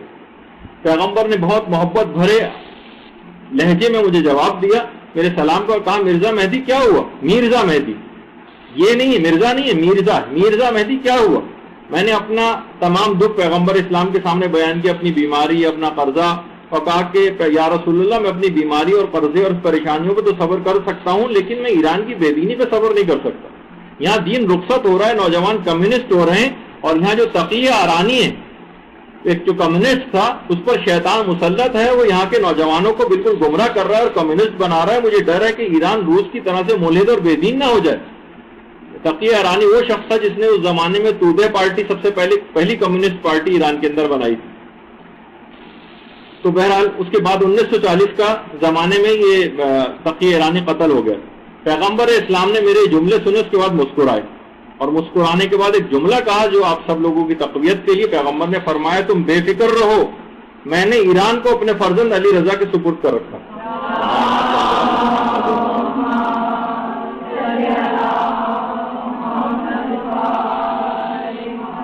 تو کہتے ہیں ابھی میں کچھ کہنا ہی چاہتا تھا کہ میں نے دیکھا کہ پیغمبر اسلام تشریف لے جا چکے. وہ خوشبو کئی دنوں تک اس سے میرا گھر بالکل معطر رہا. بالآخر مجھ سے برداشت نہیں ہوا، تقی آشتیانی فرماتے ہیں، اور میں نے سامان سفر باندھا اور مشہد کی طرف روانہ ہو گیا. مشہد میں جب میں امام رضا علیہ الصلوۃ والسلام کی زہری کے پاس پہنچا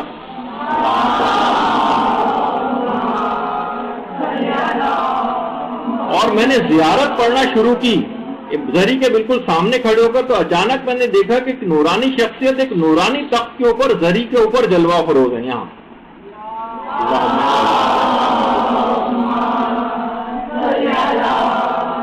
اور کہنے لگے کہ مرزا مہدی علیکم السلام ہم سے کس چیز کے خواہش مند ہو. میں نے ساری باتیں جو پیغمبر اسلام سے کہی تھی وہ امام رضا علیہ الصلوۃ والسلام سے بھی کہیں. تو امام نے فرمایا کہ دیکھو جہاں تک قرضے کی بات ہے وہ ادا ہو جائے گا. بیماری قضاء و قدر، بیماری جو ہے بیماری خدا کے قضاء و قدر میں سے ایک ہے. بیماری قضاء و قدر میں سے ایک ہے جس میں یقیناً تمہارا ہی فائدہ ہے. یعنی تم بیمار تو رہو گے، البتہ تمہاری عمر طویل رہے گی، ابھی تمہیں کافی عرصے زندہ رہنا ہے. اور تقی امام کے جملے، تقی ارانی کی طرف سے بے فکر ہو جاؤ، میں مملکت ایران کا ضامن ہوں اور یہ مملکت میری زیر نگرانی.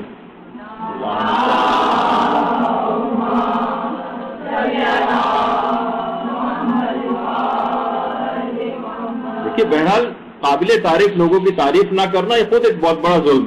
انہوں نے جس اعتبار سے اس قوم نے 10 سال تک جنگ لڑی ہے اور اس کی حقانیت کے کتنے مظاہر سامنے آئے. آپ کو چند ایک چیزیں بھی ایک اور بھی دکھاؤں آپ کو کہ ایران عراق جنگ کے ایک شہید جو کہ جن کی جب قبر کھودی گئی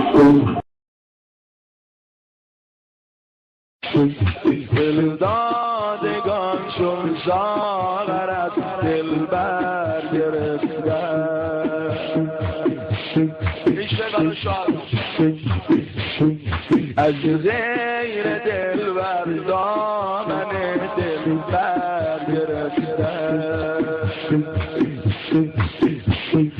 دادن جان تا در بر جانان رفته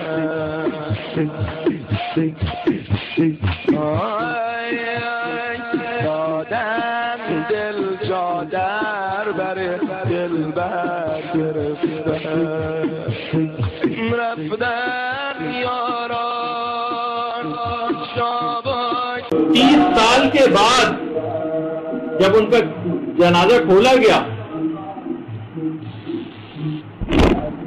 تو وہ بالکل ایز اٹ از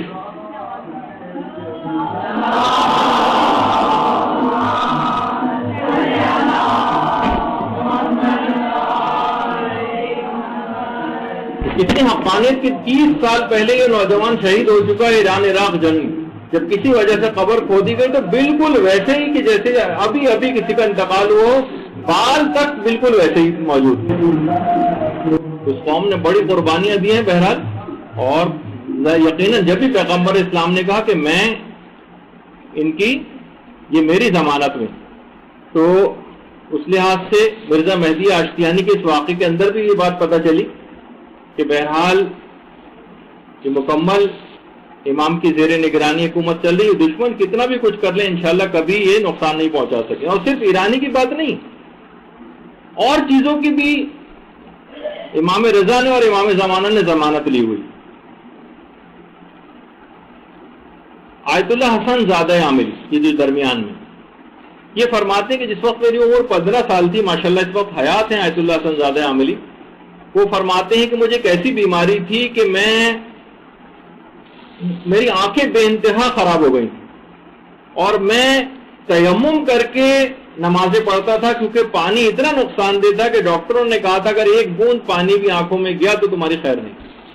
اتنی آنکھیں کمزور کہ نہ میں مطالعہ کر پاتا تھا، نہ مجھ کو صحیح نظر آتا تھا، نہ میں راستہ چل سکتا تھا۔ تو ایک دفعہ میں نماز کے بعد لیٹا ہوا تھا، نماز پڑھ کے لیٹا تو دیکھا کہ خواب میں امام رضا علیہ الصلوۃ والسلام تشریف لائے۔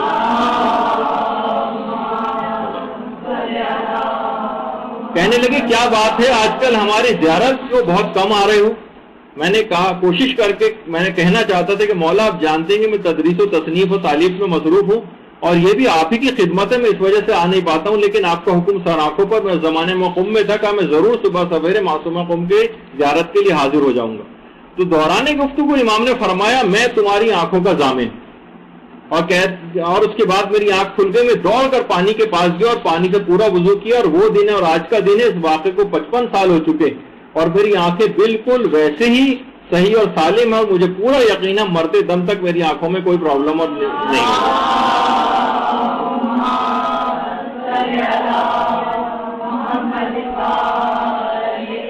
تو وہی امام رضا، وہی امام زمانہ، سارے ائمہ، آپ خود سوچی سچے دل سے اپنے زمانے کے امام کو پکار کے تو دیکھیں۔ جس طریقے سے آپ مثلا آیت اللہ وحید و خراسانی بیان کرتے ہیں کہ مدتوں میرے دماغ میں ایک سوال گردش کرتا تھا، وہ یہ تھا کہ آیت اللہ سید محمد رضائے گل پائیگانی ان کی دائیں ہاتھ میں شفا تھی، اور یہ کسی کو بھی اگر درد ہوتا تھا اور آیت اللہ گل پائیگانی اپنا دائیں ہاتھ اس درد کی جگہ پہ لگاتے تھے فوراً صحیح ہو جاتا تھا۔ حتیٰ کہ کینسر کے مریض ان کے پاس آتے تھے، جس جگہ کینسر ہوتا تھا وہاں آیت اللہ گل پائیگانی دائیں ہاتھ لگاتے تھے اور وہ دائیں ہاتھ لگاتے اس کا مرض صحیح ہو جاتا تھا۔ تو میرے دل میں بڑے عرصے سے خیال تھا میں کسی طرح سے آیت اللہ گل پائیگانی سے چیز پوچھوں۔ ایک دفعہ مجھ کو موقع مل گیا اور میں نے کہا کہ آغا آپ کے دائیں ہاتھ میں یہ خصوصیت کیسے ہے جبکہ بائیں ہاتھ میں نہیں؟ آیت اللہ گل پائیگانی مسکرائے اور کہنے لگے ایک دفعہ میں بیمار تھا، شدید میرے درد تھا اور میں ہاسپٹلائز تھا، اور اتنا میرے جسم میں اس بیماری کی وجہ سے تکلیف ہونے لگی تھی کہ میں زیارت کے لیے حرم بھی نہیں جا پاتا تھا اور میں تڑپ کے رہ جاتا تھا۔ جب میں اسپتال میں لیٹا ہوا تھا ایک دن تو میں روزے کی طرف میں نے رخ کیا اور کہا کہ مولا 40 سال ہو گئے، ہر روز فجر سے پہلے میں حرم کے دروازے پر آ کر کھلنے کے انتظار کیا کرتا تھا اور بند دروازے کے پاس آ کر نماز شب پڑھتا تھا، اور شدید سردی اور شدید گرمی میں بھی میں پہلا ظاہر ہوا کرتا تھا۔ اب مجھے میری یہ توفیق کیوں سلب ہو گئی؟ آپ میری مدد کریں۔ اچانک سے میں نے دیکھا کہ میں ایک باغ میں ہوں، ایک باغ ہے خوشبو سے معطر باغ، وہاں پر ایک تخت رکھا ہوا ہے، اس تخت پہ ایک نورانی شخصیت بیٹھی ہوئی ہے، اطراف میں پھول ہی پھول ہے۔ دیکھا کہ تخت پر امام رضا علیہ الصلوۃ والسلام بیٹھے ہوئے۔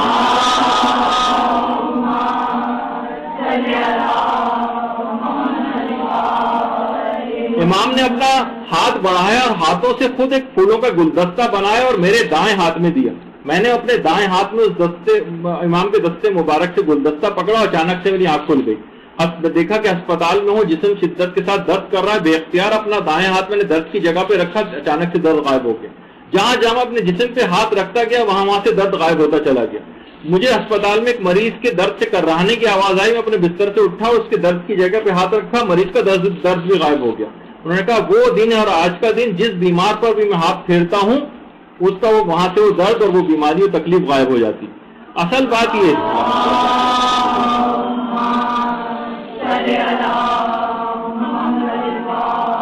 دیکھیے اصل بات یہ ہے کہ کردار پیدا کرنا پڑے گا، تڑپ پیدا کرنا پڑے گی، لاؤبالی پن کو ختم کرنا پڑے گا، دینی احکامات سے بے عمل قسم کے جو افراد ہیں، سست ہیں، جو کاہل ہیں، جو لاپرواہ ہیں، جو زبانی دعوے کرنے کے علاوہ اور ان کے پاس کوئی کام نہیں، یہ انعامات ان کو نہیں ملا کرتے. ہم نے کہا کہ ہم بھی کریں گے اور اس طرح سے ہو جائے گا، نہیں، اس کے لیے کچھ خصوصیات حاصل کرنا پڑتی. یہی وجہ ہے کہ کتنے ہی علماء یہ بات بیان کرتے ہیں کہ دیکھیے سست، کاہل، عیش پرست، سہل پسند افراد امام زمانہ کے قافلے میں شامل نہیں ہو سکتے. یہ خاص طور پر ایک بات. اور ایک اور بات، بہت ہی کم وقت رہ گیا لیکن جلدی جلدی ہم اس بات کو ختم کریں کہ دیکھیے عورتیں بہت سی کہتی ہیں کہ بھائی ہم جو ہیں وہ امام زمانے کے لیے ظہور میں اٹھائے جانے کی دعا کیوں کریں. تو زیادہ تر ملتا ہے کہ مرد حضرات ہی یہ دعائیں کرتے ہیں، عورتیں اپنے اٹھائے جانے کے لیے دعا نہیں کرتی.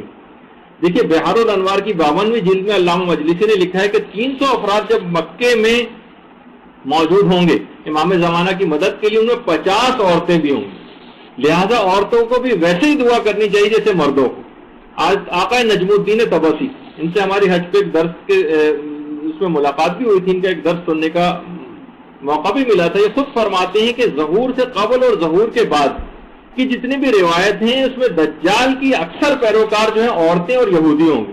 ان کے مقابلے میں پاک دامن اور عقائد حق کی حفاظت کرنے والی ثابت قدم عورتیں یہ بھی احقاق حق اور ابطال باطل کے لیے باقاعدہ جد و جہد اور تبلیغ کریں گے. دیکھیے یہ بڑی اہم بات ہے. یہ ایسا نہیں کہ آپ کو ایسی تربیت کرنی ہے کہ امام زمانہ کے سپاہی آپ مہیا کر سکیں. یہ جو خاتون آپ کے سامنے ہیں یہ آقا حسن نصر اللہ کی والدہ گرامی، کیسی تربیت کی کہ اتنا بڑا مجاہد انہوں نے جو ہے وہ پیدا کیا. اچھا، بعض ناصران خواتین کی جو تعداد ہے وہ تقریباً 7,700 یا ایک روایت میں 7,800 بھی بیان ہوئی، جو حضرت حجت کی مختلف کاموں میں مدد کریں. اور ابن حماد نے جو روایت نقل کی ہیں اس میں تقریباً 1,000 مومن مردوں کا ذکر ہے اور اسی طریقے سے عورتوں کا بھی ذکر ہے. اور پیغمبر اسلام کی ایک روایت میں 800 مردوں کا ذکر آیا ہے اور 400 عورتوں کا ذکر آیا ہے. اور شرط اس میں یہ بیان کی گئی کہ یہ افراد جو اٹھائے جائیں گے یہ اس وقت یہ سب سے زیادہ بہتر ہوں گے، گزشتہ لوگوں سے زیادہ صالح تر ہوں گے. یعنی اچھا ہونا، صالح ہونا یہ ایک شرط ہے ظہور امام کے سلسلے. اور چھٹے امام نے جو مفضل ابن عمر سے جو روایت بیان کی اس میں 13 عورتوں کا خصوصیت کے ساتھ ذکر کیا. 13 عورتوں کا، 9 عورتوں کے امام نے نام بھی بتائے، 9 عورتوں کے. وہ نام میں ابھی تیزی سے گزر رہا ہوں، اس کے بعد ایک ایک نام پہ رک کے تھوڑی سی تفصیل بیان کروں گا، لیکن آج وقت بہت ہی کم رہ گیا. اس میں ایک ہے سیانہ معاشطہ، دوسری ہے حبابہ والبیہ. ابھی دوبارہ یہ نام آئیں گے تو اس وقت لکھ لیجیے گا، اس وقت جب میں ڈسکرپشن بیان کروں گا. ایک ہے ام خالد جہنیہ، سمیہ، ام ایمن. یہ اٹھائی جائیں گے سب ظہور امام کے وقت. پھر میں ان کی خصوصیات بتاؤں گا، یہ خصوصیات انشاءاللہ آپ پیدا کریں گے تو آپ بھی اٹھائی جائیں گے. قینوہ رشید حجری کی بیٹی، زبیدہ خاتون، ام خالد احمسیہ، ام سعید حنفیہ، ام خالد جہنیہ، نصیبہ. اور یہ سب کے سب نام خصائص فاطمیہ نامی کتاب ہے، اس کے اندر بھی ذکر ہے. البتہ منتخب بصائر الدرجات جو کی کتاب ہے اس کے اندر 2 عورتوں کے نام اور آئے ہیں، وطیرہ اور احبشیہ. نماز وطیرہ جو نافلہ بھی ایک نماز ہے، تو وطیرہ اور احبشیہ. اچھا، اب اس میں سیانہ معاشطہ، حضرت حسقیل علیہ السلام کی بیوی تھی، فرعون کی بیٹی کی آرائش گر اور بیوٹیشن تھی. حضرت حسقیل جو تھے وہ حضرت موسیٰ کے تو موسیٰ پہ ایمان رکھتے تھے اور فرعون کے چچازاد بھائی تھے، ان کی بیوی تھی. اچھا، رسول خدا جس وقت سفر معراج پہ جا رہے تھے اور مکے اور مسجد اقصیٰ کے درمیان سیر ہو رہی تھی تو درمیان میں اچانک سے پیغمبر اسلام کو زبردست خوشبو آئی جو پیغمبر نے اس سے پہلے نہیں سونگی تھی. کہا جبریل یہ کیسے خوشبو؟ کہا یہ حضرت حسقیل علیہ السلام کی بیوی جو موسیٰ ابن عمران پر ایمان رکھتی تھی اور اپنے ایمان کو چھپائے ہوئے تھی، ان کی خوشبو. یہ آرائش گھر تھی. جبریل نے کہا یہ جب کنگی کر رہی تھی فرعون کی بیٹی کے سر میں، اس وقت ان کے ہاتھ سے کنگھی چھوٹ کے گر پڑی تو اچانک ان کے منہ سے نکلا بسم اللہ. تو فرعون کی بیٹی چونک گئی, کہا کہ تو نے کیا میرے باپ کی تعریف کی ہے؟ اس نے کہا نہیں, میں نے اس کی تعریف کی جس نے تیرے باپ کو بنایا اور تیرے باپ کو بھی وہی نابود کرے گا. اب تو وہ فوراً بھاگی بھاگی فرعون کے پاس آئی, کہا کہ اس نے یہ تو موسیٰ کے خدا کے اوپر ایمان رکھتی ہے. فوراً فرعون نے بلایا, کہا کہ یا تو میری خدائی کا اعتراف کرو. اس نے کہا نہیں, میں اعتراف تو نہیں کروں گی, میں تو میرا خدا وہی ہے جو خدا وحدہ لا شریک ہے. کہا کہ تندور روشن کیا جائے, تندور کی آگ کو روشن کیا گیا اور اس کے ایک ایک بیٹے کو پکڑ کر آگ کے اندر ڈالا گیا. سیانہ ماشطہ, ماشطہ کہتے ہیں بیوٹیشن کو, نام سیانہ تھا اس کا. بچے جب آگ میں جاتے رہے, یہاں تک کہ جو سب سے چھوٹا اور شیرخوار بچہ تھا وہاں سے کتنا اٹیچ ہوتا, اس کو جب چھین کر پھینکنے لگے تو اس وقت سیانہ ماشطہ ذرا کمزور پڑ گئی, ہلکی پھلکی سی کمزوری اس میں آئی, اور وہ اس کے منہ سے نکلنے والا تھا کہ وہ مجبور ہو کر فرعون کی خدائی کا زبانی اظہار کرے. لیکن اذن خدا سے بچہ بول پڑا کہ اے مادر گرامی, آپ صبر کریں, یقیناً آپ حق پر ہیں. یعنی کمزور پڑتا دیکھ کر فوراً کمک کرنا. بہرحال وہ بچہ بول پڑا, لیکن اس کے بعد فرعون نے دونوں کو پکڑ کر, سیانہ ماشطہ کو اور ان کے بچے کو, دونوں کو آگ میں ڈال دیا اور ان کا جسم جل کر خاکستر ہو گیا. اس کے بعد ان کے خاک کو زمین میں دفن کیا گیا. تو بہرحال قیامت تک زمین سے وہ خوشبو اٹھتی رہے گی جو سیانہ ماشطہ کی. یہ سیانہ ماشطہ زندہ جاوید ہو کر دنیا میں واپس آئیں گی. آپ نے دیکھا کہ ان کی خصوصیت کیا ہے, اصول دین. اصول دین کی آبیاری کے لیے, اس کے لیے سیانہ ماشطہ کی خدمات ہیں, یعنی عقائد کے لیے استقامت, یہ ان کا پیغام. اسی طریقے سے حبابہ والبیہ, شیخ طوسی نے ان کو امام حسن کے اصحاب میں شمار کیا, اور 8 ائمہ کی صحابیہ گزری, اور 8ویں امام نے ان کے انتقال کے بعد اپنے ذاتی لباس میں ان کو دفن کیا. انتقال کے وقت حبابہ والبیہ کی عمر 240 سال تھی, اور ان کو معجزے سے 2 دفعہ جوانی عطا ہوئی ہے. ایک دفعہ چوتھے امام نے جوانی عطا کی, اس کے بعد 8ویں امام نے کی. یہ پتھر ایک لے کر گئی تھی امیر المومنین کے پاس, کہا کہ اس کا میں چاہتی ہوں کہ آپ سے آپ کی امامت کی کوئی دلیل طلب کروں. اس وقت کوفے کے باہر جو بازار ہے, امام وہاں پر بیٹھے ہوئے تھے. امام نے ایک پتھر کو اٹھایا اور اس کے اوپر اپنے ہاتھ سے مہر اس کے اوپر لگائی, پتھر کے اوپر ایک نقشہ ابھرایا. اس کے بعد امام نے کہا میرے آنے کے بعد کوئی اور جو بھی امام برحق ہوگا وہ اسی طرح سے اس پتھر کے اوپر مہر لگائے گا. اس کے بعد امام حسین کے پاس آئیں, اس کے بعد امام حسن کے پاس آئیں, پھر امام حسین کے پاس آئیں, پھر امام زین العابدین کے پاس آئیں. امام زین العابدین کی خدمت میں جب آئیں تو اس وقت حبابہ والبیہ کی عمر 113 سال کی ہو چکی تھی, ہاتھوں میں راشا تھا. مولا نے دعا کی, چوتھے امام نے, اور ان کی جوانی واپس آئی. وقت جو ہے گزرتا گیا, یہاں تک کہ 8ویں امام کا دور آ گیا. 8ویں امام نے بھی دعا کی, ان کی جوانی دوبارہ واپس آئی. 8ویں امام کے دعا کرنے کے 9 ماہ کے بعد حبابہ والبیہ کا انتقال ہو گیا. تو بہرحال آپ نے یہ دیکھا کہ علم کا شوق, احادیث کا بیان, باقاعدہ داڑھی کے سلسلے میں جو ایک روایت ہے وہ بھی حبابہ والبیہ سے, جس کا بھی موقع نہیں ہے کہ میں اس کو بیان کروں. حق کی تلاش اور حق کی جستجو, یہ جو ہے یہ خصوصیات تھیں جو کہ ہم بھی اگر پیدا کر لیں کہ حق بات کو حاصل کریں, حق بات کا علم حاصل کریں, کہاں سے ہم کو احکامات الہی صحیح طور پر مل سکتے ہیں, کہاں سے صحیح عقائد حقہ مل سکتے ہیں. جستجو کیجئے, پوچھئے, علماء کے پاس جائیے, زانو تلمس جو ہے ان کے سامنے طے کریں اور اس طرح سے حاصل کریں. حبابہ والبیہ کی خصوصیت تھی جس کی بنا پر حبابہ والبیہ کو امام زمانہ کی نصرت کے لیے دوبارہ اٹھایا جائے گا.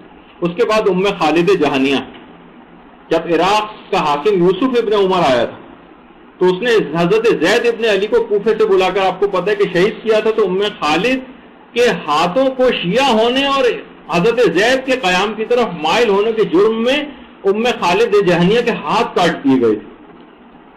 ابو بصیر کہتے ہیں میں چھٹے امام کی خدمت میں حاضر تھا کہ خالد اپنے کٹے ہوئے ہاتھوں کو لے کر وہاں پر آ گئی.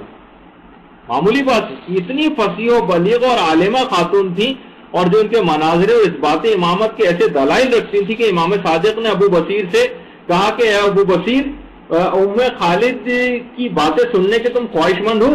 انہوں نے کہا جی ہاں مولا, میں بہت خوش ہوں گا. خالد امام کے قریب گئی, امام کے پاس آ کر باتیں کی. ابو بصیر کہتے ہیں میں ان کی فصاحت و بلاغت اور علم کو دیکھ کر حیران رہ گیا. یعنی خالد جہانیہ علم کے حوالے سے, یعنی خواتین کو بھی پیغام ہے کہ امام زمانہ کی نصرت کرنے والی خواتین جو اٹھائی جائیں گی, اس میں تیسری خصوصیت جن خاتون کی ہے خالد کی, وہ علم حاصل کر کے, ایسے میں ان کے علم کو دیکھ کر حیران رہ گیا. اس کے بعد خالد نے نہایت فصاحت و بلاغت کے ساتھ امام سے ولایت کے مسئلے پہ بات کی, دشمنوں سے برات کے موضوع پر بات کی, نہایت فصیح و بلیغ گفتگو فرمائی. معجم الرجال الحدیث میں آیت اللہ خوئی نے ام خالد جہنی کا واقعہ بھی نقل کیا 14ویں جلد میں. تو یہاں علم کو حاصل کر رہا، جرت مندی اور ثابت قدمی اور علم خاص طور پر، یہ خصوصیات شمار ہوں. اسی طریقے سے سمیہ جو عمار یاسر کی والدہ تھی، یاسر جو رسول کے صحابی تھے ان کی بیوی تھی، اعلان بعثت کے بعد 7ویں وہ خاتون ہے کہ جنہوں نے اسلام جو ہے قبول کیا، اور بدترین شکنجے کے اندر سمیہ کو جو ہے رکھا جاتا تھا. اور مقبرۃ الشبیکہ جو بالکل یہاں پر خانہ کعبہ ہے اور اس کے سامنے جو قبرستان ہے، اس میں ہمارے یاسر کی جو والدہ حضرت سمیہ کی قبر ہے یہاں پر. تو پورے خاندان کو شکنجے میں کسا جاتا تھا. پیغمبر جب یہاں سے گزرتے تو فرماتے تھے اے خاندان یاسر صبر کر لو، جان لو کہ جنت جو ہے وہ تمہاری منزل. یہاں ان افراد کے لیے بھی ایک جملہ کہا جائے کہ جو کہتے ہیں کہ یہ کیسے ممکن ہے کہ امیر المومنین کے سامنے حضرت زہرا پر ظلم ہوتا رہے اور وہ خاموش رہے، ہو ہی نہیں سکتا کہ ایسا واقعہ کوئی ہوا نہیں. تو یہ بات اس سے یاد رکھ لیجیے کہ پیغمبر اسلام کے سامنے پورے خاندان کو شکنجہ دیا جاتا تھا. پیغمبر سامنے سے گزر جاتے تھے یہ جملہ کہہ کر خاندان یاسر صبر کرو کہ جو جنت جو ہے وہ تمہاری. تو اس کے بعد ابو جہل نے خونی نیزے کے ذریعے جسم کے نچلے حصے پر پوری قوت کے ساتھ مارا تھا، اور اس کے بعد پھر سمیہ جو ہے وہ شہید ہو گئی. تو آپ نے دیکھا کہ یہ پہلی شہیدہ خاتون ہے اسلام کی جو اصول دین اور اپنے عقائد کی آبیاری کے سلسلے میں جنہوں نے جان دی. اسی طریقے سے اس کے بعد ام ایمن ہے جن کا نام برکہ تھا. یہ بھی امام زمانہ کے ظہور کے بعد ان کی مدد کے لیے اٹھائی جائیں گی. پیغمبر اسلام کی کنیز جو اپنے والد سے میراث میں رسول خدا کو ملی تھی. رسول خدا اور پورے خاندان اہل بیت کی نہایت خدمت گزار اور ان کا ایسا کہنا ماننے والی کہ پیغمبر اسلام ام ایمن کو ماں کہہ کر پکارتے تھے اور کہتے تھے یہ میرے باقی اہل بیت میں سے. اور انہوں نے ایسی تربیت اپنے بیٹے کی تھی جو ان کے بیٹے کا نام ایمن تھا کہ جو کہ مجاہد بھی تھا اور جنگ حنین میں شہید ہوا. تو ایک پیغام یہ بھی بنا کہ بہترین تربیت کر کے ایسے افراد کو مہیا کرنا یہ ام ایمن کی شخصیت کے خاص پہلو کہ اپنی اطاعت سے آپ نے پورے خاندان اہل بیت کو خوش کیا. اس کے بعد اپنے بیٹے ایمن کی ایسی تربیت کی کہ جس نے اسلام کے لیے اپنی جان دی. تو ایسی تربیت آپ بھی اپنی اولادوں کی، گھر والوں کی، خاندان والوں کی کر کے آپ بھی اس مقام کو حاصل کر سکتی ہیں. جی اچھا، اسی طریقے سے اب بہت ساری چیزیں اس کے اندر اور بھی ہیں لیکن اتنا وقت نہیں ہے. اور اس کے علاوہ یہ کہ بہت سارے علماء ابھی اور بھی آپ کی خدمت میں آئیں گے اگرچہ بات مکمل نہیں ہو سکی ہے. لیکن بہرحال اس کے بعد رشید حجری کی بیٹی قنوہ کہ باقاعدہ رشید حجری کے ہاتھ پاؤں قطع کر دیے گئے تھے اور اپنے باپ کو خود اٹھا کر لے کے گئی.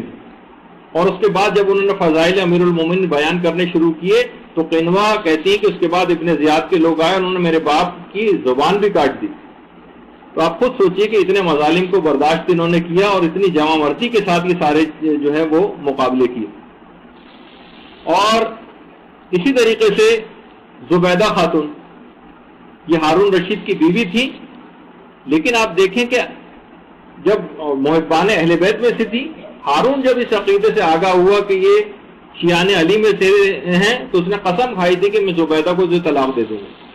لیکن اپنے اخلاقیات اور چیریٹی اور صدقات اور اخلاق حسانہ سے ایسی متصف تھی اور اسی میں معروف تھی کہ جس وقت مکے میں ایک پانی مشق کی قیمت جو ہے وہ 1 دینار سونے کی ہوا کرتی تھی اور حاجیوں کے لیے جو ہے پانی کا شدید مسئلہ تھا، تو اہل مکہ کو سیراب کیا تھا اور پہاڑوں اور دروں کو کھود کے 10 میل دور سے حرم میں نہر نکال کے لے کر آئی.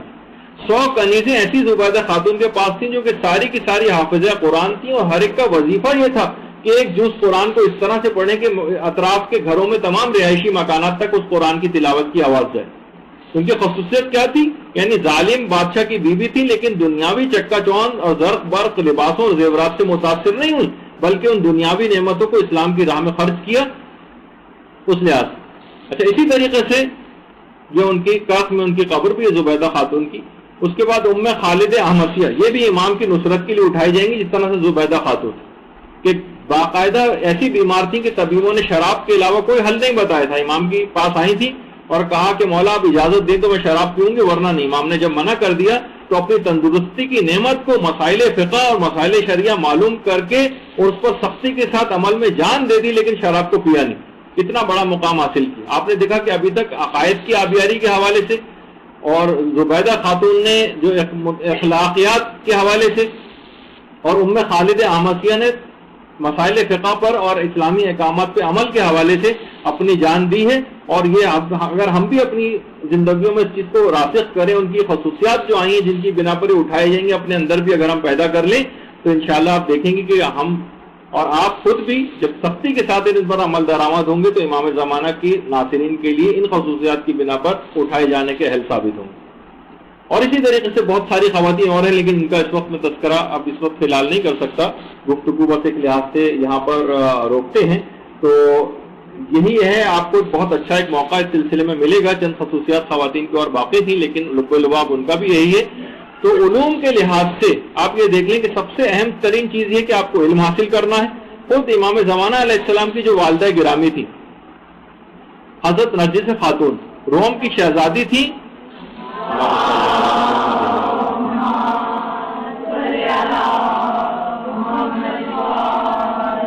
اور خواب میں حضرت مریم اور حضرت زہرا کے ہاتھوں اسلام قبول کیا تھا، سارے عالم کی ملکہ بن گئی تھی۔ لیکن جب سامرہ پہنچی تو امام حسن عسکری علیہ السلام کی پھوپھی حکیمہ خاتون نے ان کی تعلیم و تربیت کی۔ یعنی یہ کیسے ممکن ہے کہ امام زمانہ کی والدہ گرامی کو تو تعلیم و تربیت کی ضرورت ہو اور امام کی کنیزوں کو بغیر علم و عمل ہی کے بڑا مقام دے دیا جائے؟ یعنی یہ کیسے ممکن ہے کہ امتحان دیے بغیر فرسٹ آنے کی تمنا کی جائے، یعنی کچھ خدمت کیے بغیر ہی لشکر امام زمانہ میں حاضر ہونے کی تمنا کی جائے؟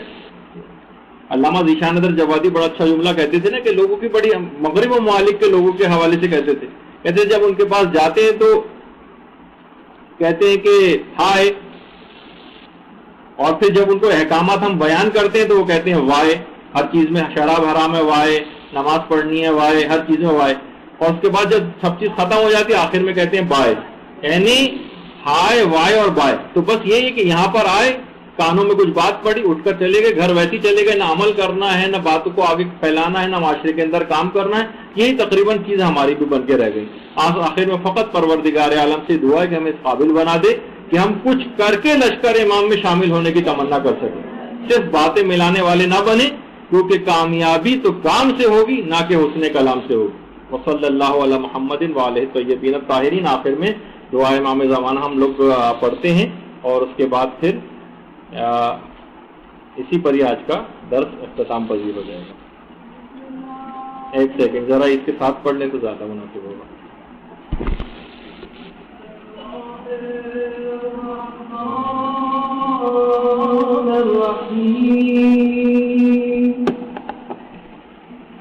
اللهم كل وليك حجة ابن الحسن صلواتك عليه وعلى آبائه في هذه الساعة وفي كل ساعة وليا وحافظا وقائدا وناصرا ودليلا